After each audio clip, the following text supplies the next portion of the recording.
Okay, next. So, Jay Leno, the Leno's Law situation. Okay, I'm confused by this. All right, what you got? No, I'm just confused. Leno's Law is gone. It's done. There was a law that was going through the California State Assembly that was going to exempt historical vehicles from emission standards. The car was 35 years old or older, so 1990 or older. It was going to be exempted from emissions. And what's happened is it went into the Appropriations Committee, and the chair of the Appropriations Committee, who, by the way, is named Buffy Wicks. Wow. What? Buffy Wicks. Someone elected this person? Buffy Wicks in Oakland. She represents East Bay. She didn't allow the bill. She and the committee, which is all Democrats, majority Democrats, didn't allow the bill to advance to the State Assembly for a vote, which is a shame, I think. The reason, she did not give a reason, which is what we've come to expect from our lawmakers. Yeah. God forbid they should be accountable to the people or communicate with the people in any way. These people who don't have any challengers from anybody, they don't have to do this. They can just keep running for office repeatedly and not be accountable.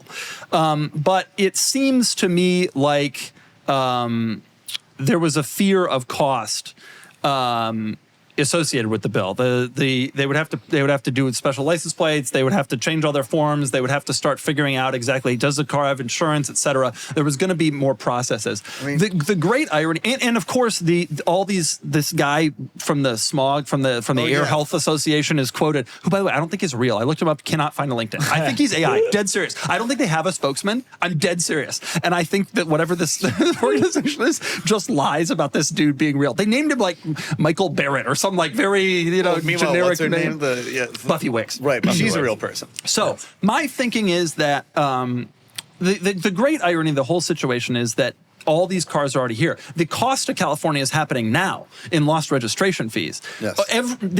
The fact that we can't register these cars in California has stopped no one from using the cars in California, but the State Assembly is not particularly sophisticated. And I will say that watching this bill go through and watching it get killed now and watching some of the amendments made to the bill and some of the discussions around the bill really educated me on the fact that lawmakers don't know anything.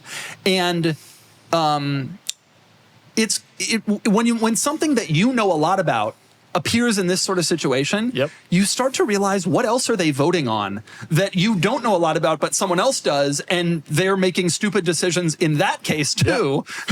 So they're like, oh well, it's gonna have a cost. It's gonna introduce pollutants. Well, no. It's going to be cost positive for the state because they're going to get revenue from all the registrations, and the pollutants are already here. And there are so many cars that would fit this law that are already driving around. The CHP doesn't even have the manpower to make these traffic stops anymore because there are so many out-of-state people.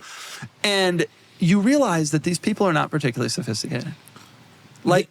That's why kind of independent part of governmental, like the Congressional Budget Office at the federal level, are really important because that's how you get those analyses done. The states, though, don't have the capacity to do all that. You know what the problem really is? Partially because we insisted they cut costs, that they don't invest in that. You know what the problem really is? There's not enough legislators. This is a little 180 from what you thought I would say. There's not enough legislators.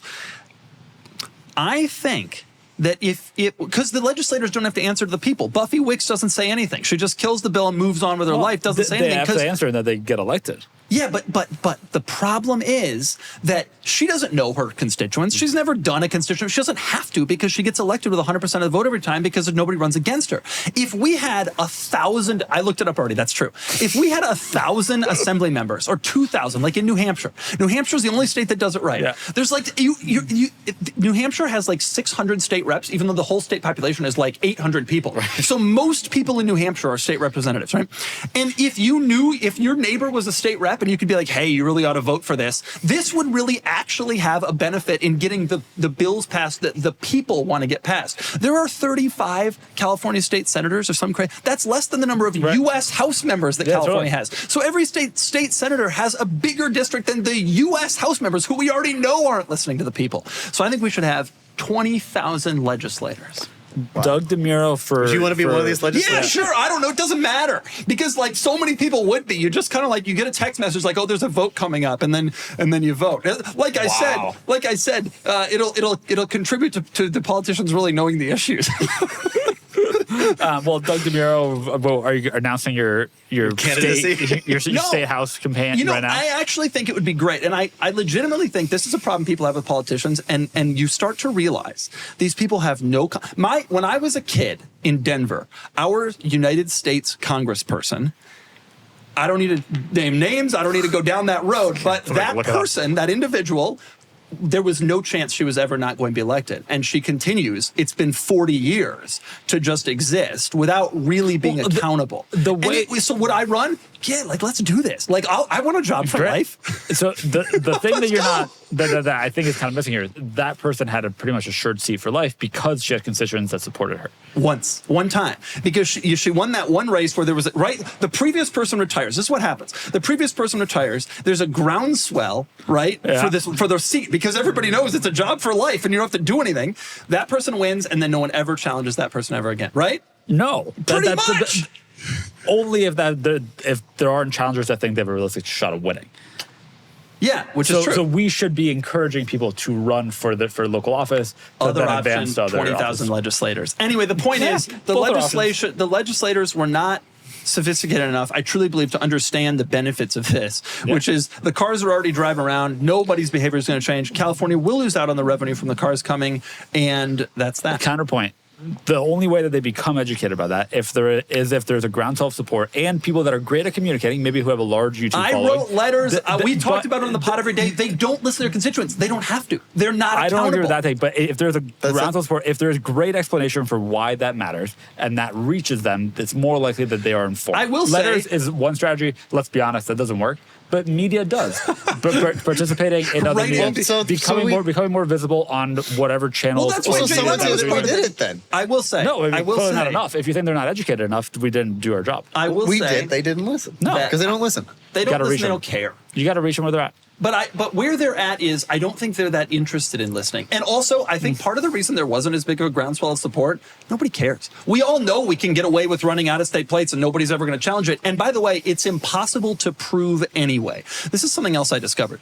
The law in the books is that if your car's 6 months in California, you got to register it. CHP has access to license plate readers. Yeah.